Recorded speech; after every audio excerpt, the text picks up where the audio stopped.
y'all, I got a really quick recipe. It's easy to make. It is a keto cheesy broccoli casserole, and it only has a few ingredients. Of course, olive oil or coconut oil, or you can even do butter. Okay. I've got a 2-pound bag of broccoli florets. I have 2 cans of chicken breast that I have drained. And remember, we're going to drain our chicken breast on our recipes and save the chicken broth for later. And then 2 cups of cheese. So what I've done first is I have chosen a pan that is a little bit wider because I like a bigger surface area, because at the end when you put all your cheese on and it melts, I like for my cheese to get down in the pan and kind of crisp up a little bit, gives it a little bit of crunch. So anyway, I have my oil in my pan, and I will put the recipe in the comments, but I have maybe 2 tablespoons of oil.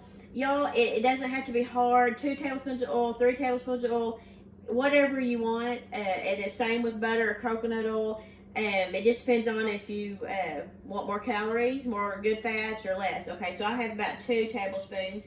I have drained, like I said, I have drained my chicken. And so I'm going to go ahead and my oil should be hot. Okay, my oil, because I was talking, is a little bit too hot. That is fine. It will calm down after it splatters all over me. Okay, we're going to get our other can of chicken. Okay. And I'm the type, I really like I like anything almost burnt. The kids laugh at me because, I mean, I like stuff burnt, bacon burnt.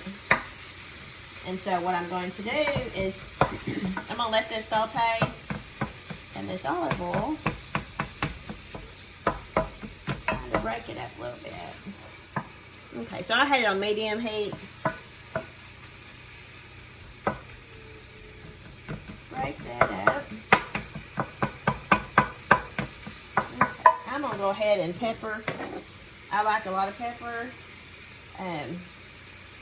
You know, I would say a teaspoon of pepper. That may be a little bit more, but I like pepper. I don't salt much on my food. If I was going to salt this, I'd probably do probably a teaspoon of salt.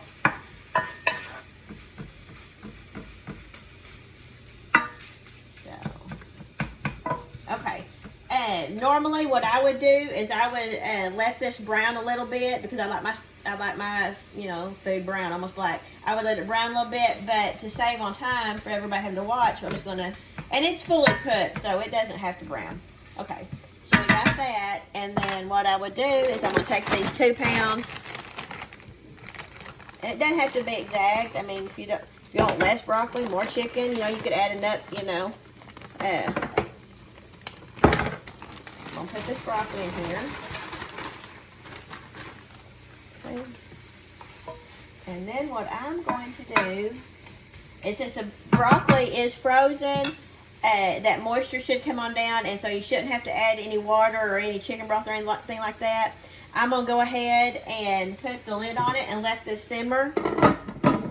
But what you do, and save time for y'all have to sit here and watch this, the broccoli, it was frozen, so it may take a good 10 minutes for it to thaw, maybe 15. And then what I do then is I remove the lid and I sprinkle on my cheese, okay? So I sprinkle on my cheese, and I don't stir it or anything. I just sprinkle on the cheese. I put the lid back on and let it all melt. And then I let it melt. Some people just want it barely melted. I want mine to melt and then go down like in the bottom and get kind of crispy around the edges, the cheese. So you can, once your broccoli is done and thawed, and you just have to taste it with a fork, put your cheese on, sprinkle your cheese on, put your lid back on, and then let your cheese melt. And once your cheese melts, it's done. Your dinner is done. So anyway, so remember, you've got your oil. Okay, you got your 2 pounds of broccoli.